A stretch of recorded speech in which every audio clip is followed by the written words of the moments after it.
Hello viewers, welcome back to my channel wellness around with Ramu. ఉదయం పూట కళ్ళల్లో పుసి కనిపిస్తుందా? చాలా సందర్భాల్లో ఇది చాలా నార్మల్, కానీ ఒక సిచ్యువేషన్లో మాత్రం ఇది సీరియస్ ప్రాబ్లంకి సంకేతం కావచ్చు. అసలు కళ్ళల్లో పుసి ఏంటి, అది ఎక్కడి నుంచి వస్తుంది, ఎందుకు వస్తుంది, ఇది నార్మల్ అయినా లేక ఏదైనా సమస్య అనే విషయాల్ని అందరికీ అర్థమయ్యేలాగా సింపుల్ మాటల్లో తెలుసుకుందాం.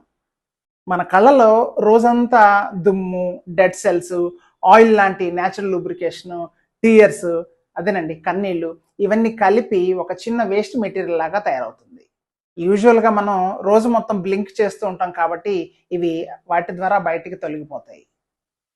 మన కళ్ళలో వచ్చే కన్నీళ్ళు ఒక క్లీనింగ్ సిస్టమ్ లాంటిది. అది బ్యాక్టీరియాని క్లీన్ చేస్తుంది, మన కళ్ళల్లో పడే దుమ్ము, ధూళి లాంటి వాటిని బయటకు పంపుతూ ఉంటుంది. కానీ రాత్రిపూట మనం నిద్రపోతున్నప్పుడు మనం కళ్ళు మూసుకొని ఉంటాము, బ్లింకింగ్ ఉండదు, టీయర్స్ ప్రొడక్షన్ తగ్గుతుంది.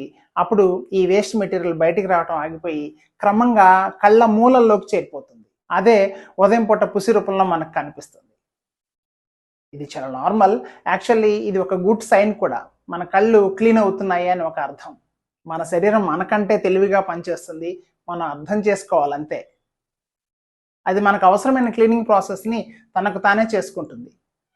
కానీ పుసి థిక్ పసుపు పచ్చగా ఉండి ఎక్కువగా రావటం, కళ్ళు ఎర్రబట్టడం, దురదగా లేదా నొప్పిగా ఉండటం లాంటివి ఏర్పడితే మాత్రం అవి ఇన్ఫెక్షన్కి సంకేతాలుగా భావించాల్సి వస్తుంది. ఆ స్థితిలో ఐ డ్రాప్స్ అవసరం అవుతాయి. డాక్టర్ని కన్సల్ట్ చేయటం ఉత్తమం. ఉదయం నిద్ర లేవగానే చల్లటి నీటితో కళ్ళని సున్నితంగా శుభ్రంగా కడుక్కోవాలి. దైనందిన జీవితంలో స్క్రీన్ టైం కొంత తగ్గించడం, కొన్నిసార్లు శరీరానికి నీళ్లు చాలకపోయినా కూడా కళ్ళు స్టిక్కీగా అనిపిస్తుంటాయి. సో సరిపడా నీళ్లు తాగడం చేస్తూ ఉండాలి. ఈ వీడియో నచ్చితే లైక్ చేయండి, షేర్ చేయండి. మీరు కొత్తగా వస్తున్నట్టయితే నా ఛానల్ సబ్స్క్రైబ్ చేయండి. ఆ కింద బెల్ ఐకాన్ నొక్కడం మాత్రం మర్చిపోవద్దు. ఇలాంటి మరేదైనా టాపిక్ మీరు నాకు కామెంట్ సెక్షన్లో సజెస్ట్ చేయండి, దాని మీద కూడా నేను ఒక వీడియో చేస్తాను. మరో మంచి టాపిక్తో మళ్ళీ కలుద్దాం.